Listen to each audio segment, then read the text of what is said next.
Welcome to the Salmon Runs YouTube. Enjoy the video. You start by making the phone ready.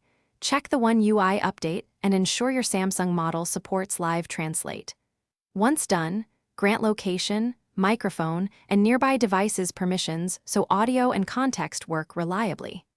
Next, open Settings and update Samsung Keyboard Plus download the language packs you need. This avoids delays during translation. You do this now because missing permissions or packs cause failures later. Set these fundamentals first so the translation runs smoothly when you begin.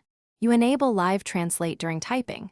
Open Samsung Keyboard inside Messages or any app, then tap the Translate icon. Select the source and target languages. Use Auto-Detect if YOU ejective RE unsure, because correct language pairing improves accuracy. Speak into the microphone or paste text. The keyboard converts speech to text and translates it in real time.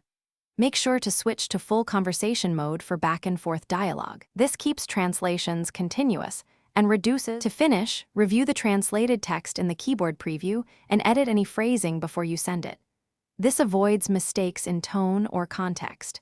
If Live Translate stops picking up audio, make sure microphone permission is on, toggle it off and on, or restart the app to reset services.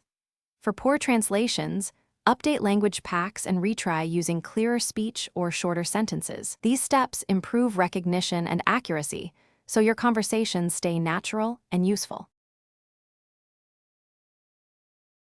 Thanks for watching. Consider subscribing if we helped you.